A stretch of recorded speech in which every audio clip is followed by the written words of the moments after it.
Good evening students. मैं आज आप लोगों को इंग्लिश का पहला चैप्टर पढ़ाऊंगा और ये चैप्टर आपके ग्रामर सेक्शन से होगा। आपके ग्रामर का पहला चैप्टर है सेंटेंस। तो आज सबसे पहले हम लोग सेंटेंस के बारे में बात करेंगे और देखेंगे सेंटेंस क्या होता है, कितने प्रकार का होता है और कैसे इनका हम प्रयोग करते हैं।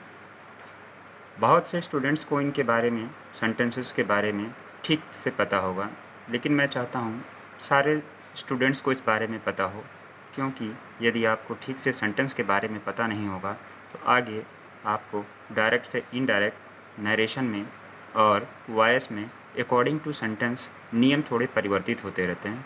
इसीलिए हमें सेंटेंस के बारे में फुल जानकारी होनी चाहिए। तो आइए हम लोग सेंटेंस शुरू करते हैं। सबसे पहले देखते हैं सेंटेंस होता क्या है। तो सेंटेंस की डेफिनेशन है, a sentence is a group of words that make a complete sense. यानी हिंदी में भी मैंने लिख दिया, वाक्यों का ऐसा समूह जो पूर्ण अर्थ प्रकट करता है उसे वाक्य यानी सेंटेंस कहते हैं। यानी जब तक किसी सेंटेंस का अर्थ नहीं निकलता तब तक उसे सेंटेंस की श्रेणी में नहीं रखा जाता है। अब सेंटेंस कितने प्रकार के होते हैं, यानी काइंड्स ऑफ द सेंटेंस। तो सेंटेंस आपके कुल मिला के 5 प्रकार के होते हैं। पहला है असर्टिव सेंटेंस। असर्टिव सेंटेंस के कुछ और भी नाम हैं, हो सकता है किताबों में अलग नाम मिल जाए। जैसे असर्टिव को सिंपल सेंटेंस, स्टेटमेंट और कभी कभी डिक्लरेटिव सेंटेंस के नाम से भी जाना जाता है। इन्हें आप कॉपी में लिखकर नोट्स में लिख लीजिएगा। दूसरा इंट्रोगेटिव सेंटेंस यानी प्रश्नवाचक वाक्य। इम्परेटिव सेंटेंस आज्ञा सूचक वाक्य होते हैं। एक्सक्लेमेटरी सेंटेंस जो होता है उसे विस्मयादि बोधक बोलते हैं। और ऑपरेटिव इच्छा सूचक वाक्य होते हैं। अब आइए देखते हैं पहला इम्परेटिव सेंटेंस यानी साधारण, या इसे विधि सूचक के नाम से भी जानते हैं, क्या होता है। A sentence which describe things, जो किन चीज़ों को डिस्क्राइब करता है, or give the information or reports event is called the assertive sentence. इसका मतलब ये हुआ कि जब भी हमें जिस सेंटेंस के द्वारा हमें वस्तुओं या घटनाओं के संदर्भ में कोई जानकारी मिलती है, उनसे जुड़ी हुई कोई सूचना मिलती है, तो उसे हम असर्टिव सेंटेंस कहते हैं। अर्थात किसी भी चीज़ के विषय में कोई भी जानकारी, सूचना हमें मिलती है तो वो असर्टिव सेंटेंस होता है। जैसे example, Radha is a wise girl, यानी राधा के वाइज होने की हमें सूचना मिलती है, अर्थात ये सेंटेंस असर्टिव सेंटेंस है। अब आइए दूसरे सेंटेंस की तरफ हम चलते हैं। दूसरा सेंटेंस हमारा है इसके पार्ट्स के बारे में देख लेते हैं। असर्टिव सेंटेंस दो प्रकार के हो सकते हैं।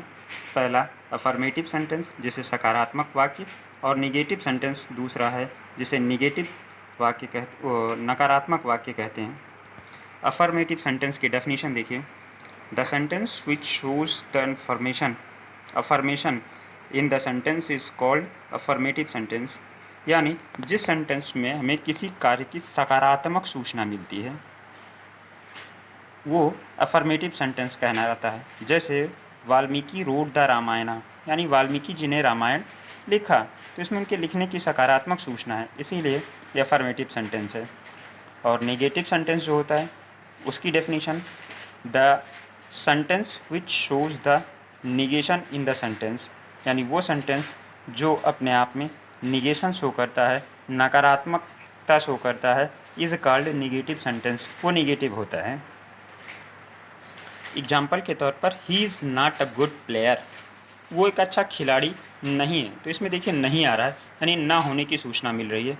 दूसरे शब्दों में मैं ऐसे समझ सकते हैं कि जिस सेंटेंस में हमें किसी भी तरीके से ना, नहीं, इस टाइप की चीज़ें मिलती हैं उन्हें हम नेगेटिव सेंटेंस में रखते हैं।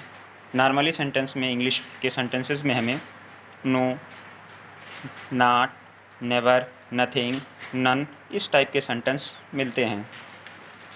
दूसरा सेंटेंस देखते हैं हम लोग, इंट्रोगेटिव सेंटेंस, प्रश्नवाचक वाक्य। ये नाम से ही स्पष्ट है, ये एक ऐसा वाक्य होता है जिसमें प्रश्न पूछा जाता है। इसकी डेफिनेशन नोट कर लीजिएगा, a sentence that use to ask the question, यानी वो सेंटेंस जो प्रश्न पूछा जाता है वो इंट्रोगेटिव सेंटेंस कहलाता है।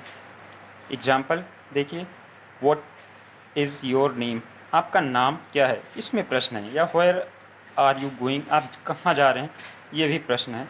तो ये इंट्रोगेटिव हुआ। इंट्रोगेटिव सेंटेंस भी दो तरीके के होते हैं, yes or no type and W H type questions. Yes or no type क्या होता है, this type of question can be answered in yes or no, यानी वो ऐसे प्रश्न जिनका उत्तर हाँ या ना में आता है।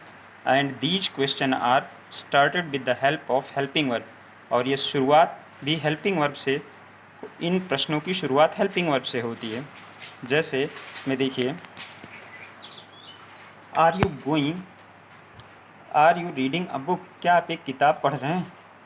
तो इसमें जो आर है आपका, ये हेल्पिंग वर्ब है। और डब्ल्यू एस टाइप जो होता है, this type of question can not be answered in S और नो, यानी इस प्रकार के प्रश्न का उत्तर हाँ या ना में नहीं दिया जा सकता। And these question are started with the help of interrogative words, और ये इंट्रोगेटिव वर्ड्स की सहायता से शुरू होते हैं, यानी प्रश्नवाचक वाक्य की सहायता से। जैसे हु आर यू, आप कौन हैं, या व्हाट आर यू डूइंग, आप क्या कर रहे हैं। इन प्रश्नों में हु और व्हाट ये आपके इंट्रोगेटिव वर्ड्स हैं। तो दोनों की शुरुआत में देख लिया, इसमें हेल्पिंग वर्ब से शुरुआत होती है और इसमें इंट्रोगेटिव वर्ड से। इम्परेटिव सेंटेंस देखिए, आज्ञा सूचक, a sentence which is used to express the order, request, advice और suggestion is called imperative sentence. हालांकि इस प्रकार के सेंटेंस को हिंदी में आज्ञा सूचक कहते हैं, लेकिन इसका तात्पर्य बिल्कुल नहीं कि केवल ऑर्डर ही सेंटेंस में हो सकता है। ऑर्डर के अलावा रिक्वेस्ट यानी निवेदन करना, एडवाइस सलाह देना, या फिर सजेशन सुझाव देना, ये चीज़ें भी सेंटेंस में शामिल हो सकती हैं। जैसे एग्जांपल में देखिए, शट द डोर, दरवाज़ा बंद कर दीजिए, ये देखिए आपको ऑर्डर है। और please give me a glass of water, एक गिलास पानी दे दीजिए, ये रिक्वेस्ट है। प्लीज़ कृपया एक गिलास पानी दीजिए। ओबे योर टीचर्स, अपने टीचर्स का कहना मानिए, ये एडवाइस है, सलाह है जो आप मान सकते हैं। आगे देखिए, अगला है एक्सक्लामेटरी सेंटेंस। एक्सक्लामेटरी को हिंदी में कहते हैं विस्मयादि बोधक सेंटेंस।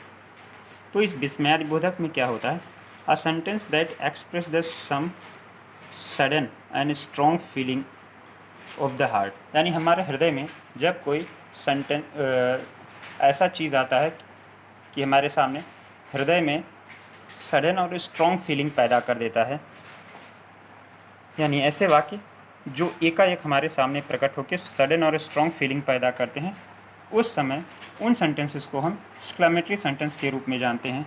जैसे how cooled the day is, ये दिन कितना ठंडा है। और आर, या फिर दूसरा है व्हाट अ ब्यूटीफुल साइट, कितना खूबसूरत दृश्य है। इन सेंटेंसेस की एक बड़ी पहचान यह है या विशेषता है कि सेंटेंसेस के अंत में साइन ऑफ एक्सक्लामेशन, यानी एक, ये देखिए साइन ऑफ एक्सक्लामेशन का प्रयोग सेंटेंस के अंत में किया जाता है। ऑप्टेटिव सेंटेंस, इच्छा सूचक वाक्य। इच्छा सूचक नाम से ही स्पष्ट है, इस प्रकार के सेंटेंस में इच्छा प्रकट होती है। A sentence which expresses a wish, wish means इच्छा, प्रेयर प्रार्थना, और कर्ज अभिशाप is called an optative sentence, यानी जिस सेंटेंस में हमें किसी भी प्रकार की इच्छा प्रकट होती है, चाहे वो इच्छा हमारी प्रेयर के माध्यम से हो, चाहे विश के माध्यम से हो, या फिर किसी कर्ज अभिशाप के माध्यम से हो, श्राप देने वाला, उसमें भी हम उसे ऑप्टेटिव श्रेणी के में ही रखते हैं। क्योंकि जब हम श्राप देते हैं तो हमारी इच्छा होती है कि अच्छा ना हो उस व्यक्ति के साथ, उसी को हम श्राप बोलते हैं। तो जैसे ये देखिए, मे गॉड हेल्प यू, ईश्वर आपकी सहायता करे, ऐसी हमारी इच्छा है, तो इसीलिए इसे ऑप्टेटिव सेंटेंस मानते हैं। और long live our prime minister, हमारे प्रधानमंत्री लंबे समय तक जीवित रहें, अर्थात इसमें भी हमारी कामना, इच्छा ही व्यक्त की गई है। इस प्रकार के सेंटेंसेस में भी साइन ऑफ एक्सक्लामेशन का ही प्रयोग करते हैं, फुल स्टॉप का प्रयोग नहीं किया जाता है। उम्मीद है आप लोगों को पहला चैप्टर जो मैंने अभी बताया है इसे समझ में आ गया होगा, और इसे कॉपी में भी लिख कर बढ़िया से नोट्स बना लेंगे। अगर किसी को कोई समस्या होती है तो वो दोबारा मुझे कांटेक्ट कर सकता है।